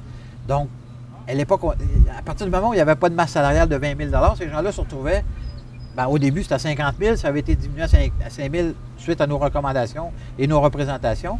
Et même à 20 000, il y a des gens qui ne se payent pas de salaire dans leur entreprise. Ils se prennent des avances. Et ceux qui avaient un compte personnel lié avec le compte de l'entreprise, ça aussi, c'était pas admissible. En tout cas, c'est tous ces éléments-là qui font qu'aujourd'hui, la SADC et le CAE de Montmagny, la SADC du Kamouraska, ils sont en train de dépenser le million qui leur a été avancé. Et d'ailleurs, à l'intérieur de ce million-là, ou presque 900 quelques mille, il y avait un 10 qui était du non remboursable. Donc, pour donner un peu d'air à des organismes non lucratifs, par exemple. Et puis, il n'y en aura pas pour longtemps, là. C'est pour ça que je vous dis qu'il n'aurait pas fallu qu'on aille prendre ce 30 millions-là dans le pot pour aller l'envoyer à Montréal. Il aurait fallu mettre 30 millions additionnels pour le mettre à Montréal, comprenez-vous? Parce qu'on veut continuer à aider nos entreprises, là. Il y en a encore qui ne seront pas, malheureusement, qui ne sont pas encore capables d'avoir de l'aide, là. Bernard, vous êtes sur le terrain. Parce oui. qu'on le sait, vous avez assisté beaucoup des entrepreneurs. C'est quoi votre... Comment vous voyez ça actuellement? Êtes-vous inquiet bon, là, on déconfine, mais on déconfine à moitié. Là. Les restaurateurs, ça va être à peu près à 50 le déconfinement se fait, mais très lentement. Est-ce que vous êtes inquiet pour les entreprises de la région? On parle toujours de notre région à nous, là. Êtes-vous inquiet de l'avenir, des prochaines semaines, des prochains mois? Est-ce que vous pensez qu'on devrait déconfiner plus rapidement? Comment vous voyez ça? En fait, j'aurais le goût de vous dire qu'avec ce que j'ai vu en fin de semaine à Montréal, j'aurais le goût de vous dire qu'on devrait peut-être penser à déconfiner un peu plus rapidement. En parlant de la manifestation? En parlant des manifestations contre le racisme, d'ailleurs, avec lesquelles je suis d'accord. Le problème, c'est pas la dénonciation du racisme, c'est la façon dont on le fait. Dans la mesure où on s'en va en pleine pandémie faire des manifestations, en plus à Montréal, où c'est l'épicentre au Québec, moi, sincèrement, je ne comprends pas ça. Je ne comprendrai jamais ça d'ailleurs. Mais bon, alors ça s'est passé, maintenant c'est fait. Mais durant ce temps-là, on nous demande, partout en région où est-ce qu'on n'a pas de cas en plus, là, ou à peu près pas de cas, de nous de rester confinés, de rester à 6 pieds. Je veux dire, il y a comme des incohérences actuellement dans les messages. Mais tu me demandais si j'étais inquiet. Je suis inquiet depuis le début de la pandémie. La problématique qu'on va vivre et qu'on vit, on ne le vit pas vraiment parce que j'ai comparé ça depuis le début à un genre de tsunami, dans la mesure où on a eu une première vague. Et la première vague, elle a frappé tout le monde. Puis la pandémie est arrivée. Là, les gouvernements se sont dépêchés à mettre des mesures en place pour atténuer la problématique. Ces mesures-là sont temporaires. Elles ne sont pas permanentes. Il faut bien que les gens comprennent ça, là. Ça veut dire que la deuxième vague qui va arriver, elle sera peut-être pas juste, en tout cas en espérant qu'elle n'existera pas au niveau de la santé publique, mais elle risque d'être économique, la deuxième vague. Parce qu'à l'automne, quand les mesures vont être terminées, les gens n'auront peut-être pas toutes repris leur emploi, les entreprises n'auront peut-être pas redécollé au même titre qu'elles étaient avant. Donc, il va y avoir une période, moi j'anticipe une période à l'automne qui va être difficile, à la fois pour les entreprises, mais aussi pour les individus, parce que la PCU, à partir de 16 semaines, après 16 semaines, c'est terminé. Et, il n'y en aura pas d'autres, il n'y aura pas d'extension. Après ce qu'on a compris, le premier ministre semble vouloir aller plus. D'ailleurs, le programme de la PCU a été beaucoup plus populaire que celui de l'assurance emploi, de la subvention salariale de 75 % dans les entreprises. J'en ai une entreprise. Je l'ai dit dès le départ, moi, dans la mesure où j'ai pas d'ouvrage, j'ai perdu 95 % de mon chiffre d'affaires en l'espace d'une semaine. Comment voulez-vous que je garde des gens à l'emploi, même à 75 % subventionnés, quand j'ai pas de travail à leur donner? Air Canada s'en est rendu compte, là, au bout d'un mois, ils se sont rendus compte que ça ne faisait pas de sens. Ils avaient mis 20 000 personnes sur l'assurance, sur la subvention salariale. Au bout d'un mois, ils ont tout mis dehors. Là, personne ne voyage. Il n'y a plus de clients. Donc, tu sais, je veux dire, cette inquiétude-là, pour moi, demeure. Mais je pense qu'il faut rester positif. Vois-tu, on est à Saint-Jean-Port-Joli, et il y a l'initiative d'une jeune demoiselle qui est juste ici au bout de la rue, qui a l'Aubergerie, et qui ont lancé les femmes entrepreneurs. C'est 10 femmes entrepreneurs. On les a reçus en entrevue aussi. Donc, j'ai fait un don personnellement. J'en ai fait un aussi au Kamouraska. Et puis, ces gens-là se sont pris en main. Ils ont pris des initiatives, ils ont innové. Puis moi, je pense qu'ils sont allés chercher la générosité de l'ensemble pour s'assurer du maintien de leur entreprise. Et moi, je salue ça au plus haut point. Je pense que c'est des super belles initiatives. Bernard, on va faire une pause. Oui. Bien d'autres sujets avec notre député fédéral dans quelques instants après la pause. Depuis 40 ans, le Centre d'action bénévole des MRC de Montmagny et de Lillet est un organisme voué à l'amélioration de la qualité de vie des individus et des groupes par le bénévolat. Le Centre d'action bénévole valorise ceux et celles qui désirent s'impliquer, répond à des besoins par divers services à la collectivité en développant de nouveaux groupes de bénévolat et assure des services directement à notre communauté. Le Centre d'action bénévole des MRC de Montmagny et de Lillet, à Montmagny, 248 72 42. Vous regardez le réseau de télévision C'est ma TV. Alors, je vous rappelle que notre invité, M. Bernard Généreux, qui est député fédéral dans Montmagny, Lillet, Kamouraska, Rivière-du-Loup. Bernard, la semaine dernière, on parlait de la manifestation à Montréal et la semaine dernière, on a vu le premier ministre Trudeau prendre un bain de foule. Il n'y avait pas beaucoup de distanciation sociale, en tout cas, le 2 mètres n'était pas là. Ça a été beaucoup commenté. Vous avez vu ça comment? Écoutez, quand on est premier ministre du Canada, on doit prendre des décisions et on doit porter des actions et on est jugé sur les actions qu'on prend.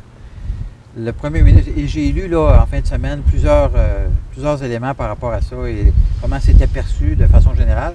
Dans la population, je pense que les gens, on est tous d'accord qu'il faut agir contre le racisme. Tout le monde, c'est même pas, pour moi dans ma tête, c'est même pas un enjeu, dans la mesure où en 2020, tout le monde, les êtres humains, on est tous égaux, puis on est tous nés de la même façon, puis on va tous mourir de la même façon. Oui, puis des gestes comme on a vu, c'est impensable en 2020. Ça, c'est aberrant, c'est absolument inacceptable, totalement inacceptable. Que ce soit un noir, un blanc, n'importe quelle couleur, jamais ça aurait dû se produire, cet événement-là. Et ça se produit encore malheureusement. Il faut combattre ça, il n'y a pas d'erreur avec ça.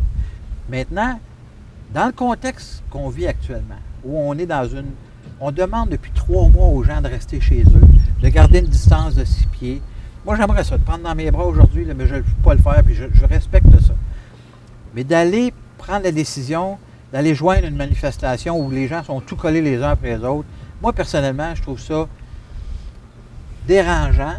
C'est le moins qu'on peut se dire qu'un premier ministre d'un pays décide de poser ce geste-là à ce moment-ci. Il l'aurait fait avant le 15 mars, ou il va le faire l'année prochaine. Je n'ai pas de problème avec ça. La pandémie est réglée. On sera en Nouvelle-Zélande. S'il n'y en a plus de cas, pas de problème. Mais dans le cas qui nous concerne actuellement, je pense que c'est un double message très, très difficile aux gens à accepter. Parce qu'il nous rappelle souvent de respecter les consignes. Tous les jours, on se fait dire de garder nos distances, de mettre un masque en public, etc. Tu vas me dire qu'il y avait un masque. Oui, mais j'ai vu une autre photo où il n'y en avait pas de masque. Puis quand il est arrivé dans la manifestation, il y avait son ministre, la famille qui était avec lui, qui n'avait pas de masque. Tu sais, en quelque part, il y a un double message là-dedans qui est contradictoire, puis qui est, moi, personnellement... Faites ce que je dis, faites pas ce que je fais. Moi, personnellement, je l'ai mal vécu. Je dois vous le dire, là. J'ai vraiment vécu ça de façon insultante. Non pas parce que je pense pas que c'est important que notre premier ministre aille faire des démonstrations convaincante, de mettre le genou à terre, j'ai pas de problème avec ça. C'est un signal fort. Mais dans le contexte actuel, que j'ai de la misère. Il aurait fallu qu'il le fasse autrement. Imaginez, là, il y a des restaurateurs à Montréal qui vont ouvrir le 15 juin, puis même le 21 juin. Ils sont en train de faire faillite techniquement, là, ce monde-là. Ils ne peuvent même pas avoir du monde dans leur restaurant. Puis à 2 coins de rue de chez eux, il y a des milliers de personnes qui se promènent. Il y avait au moins 30 là-dedans qui n'avaient pas de masque. Moi, pour moi, c'est un non-sens total. Alors, qu'est-ce que tu veux? On va continuer à suivre les règles. On est des bons élèves. Des bons citoyens. On va continuer, on est des bons citoyens. mais moi, j'ai besoin de m'exprimer, puis je te remercie de me permettre de le faire. Parce que je pense que les gens qui nous écoutent et qui regardent ce qui se passe un peu partout et qui se font dire depuis 3 mois de rester à la maison, sincèrement, moi, je peux comprendre que les gens de Montréal aussi ont envie de sortir, puis ont envie nous autres aussi, on a envie de sortir. Puis nous autres aussi, on a envie de faire bien des affaires. Mais on écoute. Puis on regarde, on n'a pas eu de cas au Bas-Saint-Laurent ou à peu près pas. Là. Dans Chaudière-Appalaches, c'est très contrôlé aussi, particulièrement dans notre région à nous autres. Alors, à quelque part... Il n'y a plus de cas, il reste des personnes en guérison. Ça pour dire que tout est discutable dans la vie. Moi, personnellement, ma position, c'est que si j'avais été premier ministre du Canada, je ne l'aurais pas fait. Mais non, sans... Il aurait pu faire un signe. Des communes, il aurait pu le faire de bien des façons. Ouais. Mais de le faire dans une manifestation, quand on demande au monde de rester chez eux, c'est complètement contradictoire. Un autre sujet, Bernard, la prestation canadienne d'urgence. On sait que le Parti conservateur et le Parti libéral sont des partis qui sont quand même en moyen.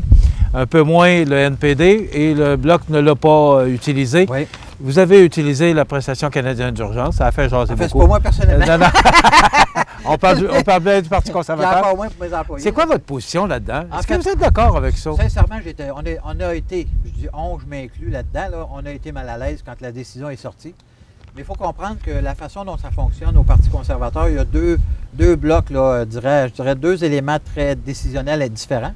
Donc, il y a le Fonds conservateur qui est la portion, je dirais, mécanique au niveau du financement du Parti conservateur, qui, lui, est celui qui a demandé la PCU, parce que c'est lui qui fournit l'argent à l'organe qui est le Parti conservateur lui-même, qui est au niveau organisationnel. Donc, tout ce qui s'accorde la course à la chefferie, par exemple, etc., etc. Donc, ces 2 éléments-là sont différents l'un de l'autre. C'est pour ça qu'on a été surpris parce qu'on n'a pas été consulté. Alors, on l'a appris comme tout le monde dans les journaux. Ça faisait un peu bizarre, là, sincèrement. Puis, au Québec, bon, mettons que les partis conservateurs étant ce qu'il est, ça n'a pas fait de vagues tellement, mais dans l'Ouest canadien, ça a fait beaucoup jaser. Mais puis, il y a des gens qui étaient très, très insultés de ça. D'ailleurs, vous avez raison, les partis conservateurs étant en bonne situation financière, mais sans savoir combien de temps ça va durer, tout ça. Là, on parle de la subvention salariale que les organisations, que à la fois le Parti libéral, le NPD et nous autres avons reçu. Le Bloc a fait le choix de ne pas la prendre. Ce que le Bloc ne dit pas, par contre, c'est est-ce qu'il y a des gens qui sont sur la PCU dans leurs employés? Ça, on ne le sait pas, mais peut-être. Alors, la PCU aussi, c'est un...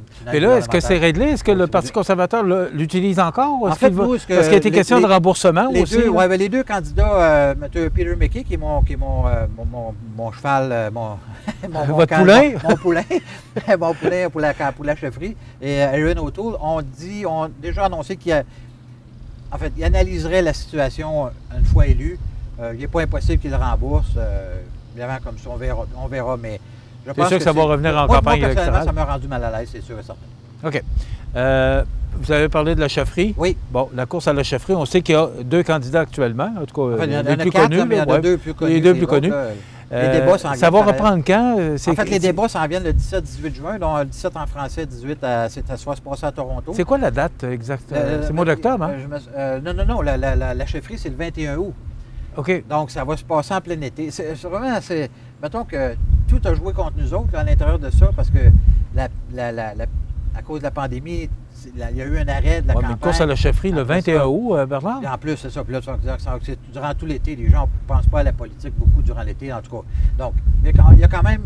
Ce que j'ai su hier soir, c'est qu'il y a eu un nombre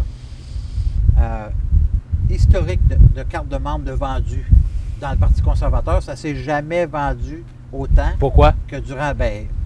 Ça s'est passé beaucoup par les réseaux sociaux. Les gens regardent plus la télévision? Il y a eu beaucoup d'implications. D'ailleurs, Peter McKay, on est plus de 60 députés, sénateurs qui sont dans l'équipe de Peter. Ça fait qu'on a déjà un réseau, tout le monde, là, de bien établi. Donc, on a vendu des cartes de membres. On est allé voir les gens qui avaient les cartes échues. Donc, on est allé renouveler ces gens-là. Mais il y a un nombre record de cartes de membres de vendus au moment où on se parle pour la course à la chefferie. Donc, le Parti conservateur est loin d'être mort. Et d'ailleurs, dans les sondages, il y en est sorti un en fin de semaine, là. Je veux dire, les chiffres sont... mais tout ce qui monte redescend. Il faut bien comprendre ça, là. D'ailleurs, il y en a qui l'ont expérimenté dans le passé, nous y inclus. Donc, les libéraux, ça leur est déjà arrivé une fois. Donc, ça, c'est pas... Rapidement, Bernard, parce que j'ai parlé du mois d'octobre, parce qu'on a dit que si M. McKay était élu, il demanderait ou il voudrait aller en élection en octobre. Ben, ça, est-ce que c'est toujours dans l'air? Ça, c'est la décision ultime du premier ministre. On a un gouvernement minoritaire, on le sait. Absolument. Puis, sincèrement, nous, on est prêts à tout. Là. À partir du moment où on aura un chef, on est prêt à partir en élection. Et vous avez confié à José Soucy que vous vouliez revenir pour les prochaines élections? Absolument. Je l'avais dit le lendemain de mon élection, que j'étais là, que je serais là pour la prochaine. Donc, c'est pas un secret de polichinelle. OK, c'est annoncé, c'est officiel. Là. Les gens vont l'entendre. Absolument. Ouais. Je vais être là le prochain coup, c'est sûr, certain. OK. Ah non, il n'y a pas d'erreur, je vais être là, certain. Puis je m'ennuie de vous autres. J'ai hâte de vous voir. Non, sérieusement, j'ai hâte de sortir de chez nous. Bernard, merci beaucoup d'avoir été avec nous. C'est toujours des entrevues intéressantes. Merci. Puis on se revoit au mois de fin juin, au début juillet, avant les vacances. Absolument. Des vacances? Oui, je vais en prendre, ça c'est sûr. Parce que je ne suis pas un gars à vacances beaucoup, là, mais là, j'en ai besoin. OK. Ça n'a pas été facile pour personne, cette histoire-là. Hein. Puis même, on a travaillé très fort. Est-ce que c'est plus difficile pour vous? Psychologiquement, parce que là, vous siégez moins. J'ai trouvé ça dur. Écoute, on est là et on écoute les problèmes de tout le monde. Là. Je veux dire, on accumule, qu'on le veuille ou non. On n'est pas. Puis on est chez nous. On n'a pas l'occasion d'en parler avec plein de monde non plus. Quand on rencontre des gens, on s'évacue. Là, on a-tu fini l'entrevue ou on continue? Non, on continue. Là, c'est fini. Là. Alors, merci beaucoup d'avoir été avec nous. On se reprend prochainement. Bon. Voilà, Bernard Généreux, député fédéral dans Montmagny, Lilac, Kamouraska, Rivière-du-Loup. On s'arrête. Desjardins et ses membres sont toujours là pour faire briller la jeunesse. Les jeunes ont des rêves, des ambitions, des projets. Et les Caisses Desjardins de Montmagny-Lillet sont fiers de les soutenir et de les faire rayonner. Desjardins, toujours là pour faire briller la jeunesse.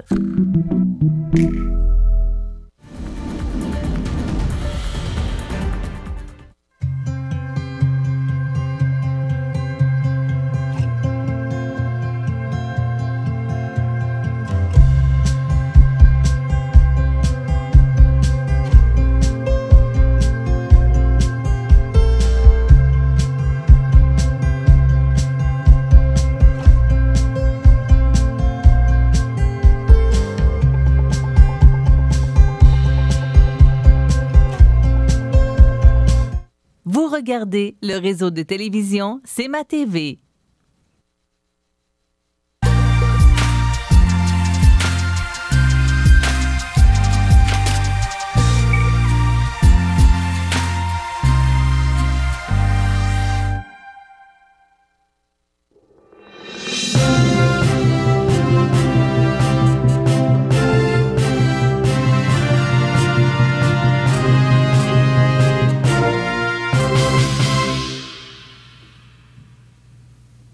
Alors, les grands titres de l'actualité de ce mercredi.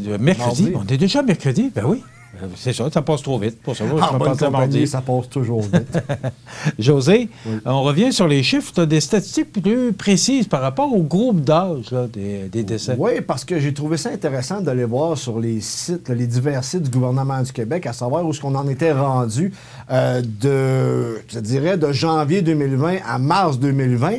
La tendance demeure la même au Québec concernant les morts. Bien entendu, je veux dire, le pic de la crise de la COVID-19 a eu lieu au mois d'avril et au mois de mai. On n'a pas les statistiques. Par contre, pour les autres années, c'est similaire parce que, vois-tu, en 2019, il y a eu 18 600 morts versus 2020. 2020, 18 050 morts. Et en 2017, par contre, on a eu 19 650 morts du mois de janvier au mois de mars 2017, de sorte que ça varie d'année en année, mais on reste, je te dirais, possiblement dans la même braguette, si on veut, de décès, sauf que, comme je l'ai dit précédemment, les morts du pic de la COVID-19 ne sont pas encore comptabilisés. Par contre, ce qui est intéressant, c'est de savoir à quel groupe d'âge, principalement, la COVID-19 s'attaque. Et là, écoute bien ça, Michel. Rappelons que le bilan officiel des décès reliés à la COVID-19 au Québec en date du 9 juin 2020, il faut que je le dise, est de 4 994 morts et que selon l'Institut national de santé publique, 91,9 % des décès touchent les 70 ans et plus. Et rappelle-toi ce que François Legault avait dit, c'est que 80% des morts viennent des CHSLD. Tu me suis? Ça veut dire que plus précisément, 18,1% pour les décès reliés à la tranche d'âge de 70 à 79 ans, 40,3% pour ceux situés de 80 à 89 ans et 33,5% pour la tranche d'âge de 90 ans et plus. Et là, écoute bien, parce que tu vas voir, plus qu'on descend dans la braguette d'âge, plus que le pourcentage s'affaiblit. Donc, pour ce qui est des 60 à 69 ans, on compte 5,9% des décès reliés à la COVID-19, 1,6% pour la tranche d'âge de 50 à 59 ans et 0,4% pour celles reliées, ou plutôt situées, entre 40 et 49 ans. Donc, ce qu'on comprend, c'est que la COVID-19 s'attaque aux personnes âgées, c'est-à-dire ceux qui ont le système immunitaire beaucoup plus faible. Mais ça, on le savait. On le savait, mais là, c'est clair. Là, ça s'est passé surtout dans le CHSLD. Exactement. Donc, on pose des questions aussi parce que on a fermé le Québec au complet, mais possiblement qu'on aurait peut-être juste pu fermer un secteur de Montréal parce que c'était là qu'il y avait le pic des cas de la COVID-19 au lieu de fermer le Québec au complet. On sait que dans la MRC de Montmagny, on a eu 7 cas et 0 décès. Aussi, il y a le projet de loi 61 là, qui ne passera pas comme une lettre à la poste, sauf qu'il y a un gouvernement majoritaire. Alors, il peut passer son... Oui, mais en même temps... J'ai écouté des commentaires sur Radio-Canada hier, un professeur de l'université là, qui expliquait exactement... il peut étirer, s'il le veut, les travaux à l'Assemblée nationale, mais ça ne changera rien. Si le gouvernement décide de le passer, il y a un gouvernement majoritaire, il va le passer. C'est sûr qu'il y a une question de stratégie de communication là-dedans, mais effectivement, c'est un gouvernement majoritaire de sorte qu'il peut passer par bâillon ce qu'il veut, mais tu sens qu'il y a un soulèvement d'une certaine frange de la population qui dit non, je pense que ça va un peu trop loin. Et les partis d'opposition qui ont commencé à sortir les griffes parce que c'est des politiciens, ils ont senti l'appui public contre la loi 61. Donc, nos politiciens se sont activés rapidement. Et on va voir ce que ça va donner, mais une chose certaine, c'est que dans l'histoire du Québec moderne, il n'y a jamais eu aucun parti politique ou aucun gouvernement qui va être en mesure de s'arroger autant de pouvoir avec la loi 61. On va voir ce que ça va donner, mais j'ai l'impression que ça va négocier très fort afin que ça passe. Oui, mais il y a toujours le gros bout du bâton. Exactement, il est majoritaire. Puis, mais tu sais, j'ai parlé des chiffres tantôt, Michel. Lorsqu'on voit que la courbe est en baisse, on le voit, là, il y a pas mal moins de cas. D'ailleurs, dans la MRC de Montmagny, ça fait combien de temps qu'on n'a plus de cas? Ben, c'est plus difficile de faire passer une loi mammouth, si on veut, de cette façon-là. Une loi qui va octroyer énormément de pouvoir au gouvernement québécois parce que les gens sont conscients que la crise de la COVID-19 commence à être derrière nous. On veut prolonger l'état d'urgence sanitaire jusqu'à 2 ans, alors que les chiffres sont en baisse. Et là, on nous menace, on fait allusion au fait qu'il pourrait y avoir une deuxième vague, mais c'est parce que là, il veut garder l'état d'urgence sanitaire pendant 2 ans. C'est long, ça, 2 ans? Je veux dire, ça n'a pas de sens. C'est illogique, en réalité, là. Parce que, tu sais, c'est pour ça qu'on se dépêche à le faire tant aussi longtemps qu'on parle de la COVID-19. La journée qu'on va parler de moins en moins de la COVID-19, peut-être que son projet de loi va être moins pertinent. Et tu sais que d'ailleurs, pour les bars, là, ce qu'a dit le premier ministre, si vous ouvrez vos bars, on va vous donner des contraventions, là, mais pourtant, ils n'ont pas donné de contravention aux gens, aux 7, 8 000, 10 000 personnes qui ont manifesté à Montréal récemment. Alors, histoire à suivre. Demain, merci José. Demain, on reçoit demain... qui on reçoit demain? Ah bon, ben attendez, on a... c'est Charles... le service d'incendie de la ville de Montmagny, excusez-moi. Pierre Boucher. C'est ça, demain. Charles Gauthier. Charles Gauthier. Bonne journée. En 1833, un jeune de 20 ans eut une idée. Une petite idée qui allait devenir un grand projet. Aujourd'hui, le rêve d'Ozanam est devenu réalité. Au Québec, depuis 1848, la Société de Saint-Vincent-de-Paul est là pour aider lors des pires catastrophes. Et c'est au quotidien qu'elle fait toute la différence, en donnant nourriture, meubles et vêtements à ceux qui en ont vraiment besoin. Depuis 165 ans.